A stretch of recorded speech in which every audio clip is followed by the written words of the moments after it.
నమస్కారం. నేను చందు. ఆత్మానుభూతి.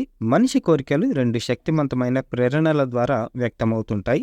ఒకటి సంపాదించడం, 2 సంతోషంగా ఉండడం. కొంతమంది ప్రపంచంలో కావాలనుకున్న దాన్ని ఎలాగో ఒకలాగా దక్కించుకునే ప్రయత్నాలు చేసి సంపాదిస్తుంటారు. అది పొందడంతో సరిపోదు, దాన్ని అనుభవించాలి.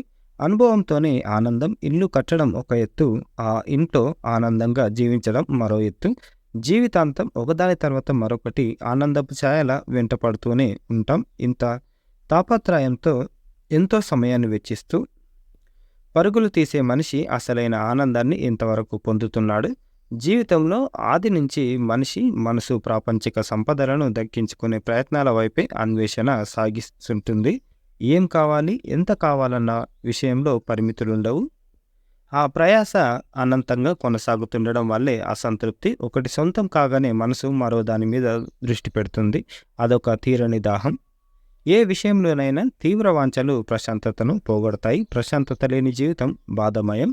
లక్ష్య సాధన ద్వారా ఆనందాన్ని పొందడంలో తప్పులేదు. ఆ సాధనలో కోల్పోకూడని విషయాలు కూడా ఉంటాయి. ఎవరికి వారు ఆ నియంత్రణ శక్తిని కలిగి ఉండాలి. ఇంద్రియాల ద్వారా పొందే సుఖానికి కళ్ళెం వేయకపోతే కష్టాలు ఎదురవుతుంటాయి. ఈ ప్రపంచంలో ఆనందం అనేది వస్తువుల్లోనూ వ్యక్తుల్లోనూ ఉండదు. ప్రతి విషయం లౌకికంగానే ఆలోచించే వారికి ఈ యథార్థం అంత తేలిగ్గా బోధపడదు. వెన్నెల రాత్రి ఇంటి డాబా మీదో పొగటిపూట ఒక తోటలోనో కూర్చొని ఆ అందాల్ని ఆస్వాదించగలగడం మనసు ప్రశాంతంగా లేకపోతే సాధ్యమవుతుందా?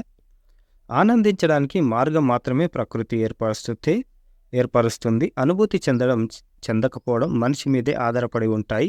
ఈ యథార్థాన్ని అంగీకరించే వివేకం చాలా మందిలో ఉండదు. వస్తువుల్లోనూ వ్యక్తుల్లోనూ ఆనందం వెతుక్కునేవారే ఎక్కువ. అంతేకాదు, వాటి నుంచే అవి లభిస్తాయని వాదిస్తారు. ఆ తాపత్రయంలోనే విలువైన కాలాన్ని పోగొట్టుకుంటారు. భౌతిక జగత్తులో ఆనందం లేదనే సత్యాన్ని ఎంత త్వరగా గుర్తించగలిగితే అంత మంచిది. మనిషి శక్తికి దైవశక్తి తోడైనప్పుడు స్వర్గంలో విహరించవచ్చు. ఆయన సర్వంతర్యామి. ఆదుకోవడానికి ఆ చేతులు ఎప్పుడు చాచే ఉంటాయి.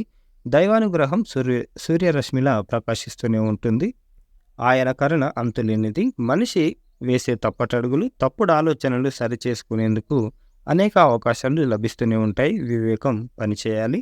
దైవం నాతో పాటే ఉన్నాడు, నాకు వ్యతిరేకమేమి కాదు అన్న అవగాహన మనిషికి ఉండాలి. జీవితం అంటే నేను, నాతో పాటు నన్ను నడిపించే దైవం అన్న విశ్వాసం అవసరం. శక్తి వంచన లేకుండా మనిషి తన కృషి తాను చేసుకుంటూ పోతే దైవం మిగిలిన జాగ్రత్తలు తీసుకుంటాడు. ఆయన చేయాల్సిన దాని గురించి కాకుండా మనిషి తన కర్తవ్యం పట్ల శ్రద్ధ వహిస్తే, విచక్షణతో మెలిగితే మేలు జరుగుతుంది తనకు తాను ఉన్న సమాజానికి అని మంత్రవాది మహేశ్వర్ గారు రాసిన అంతర్యామి ఇది.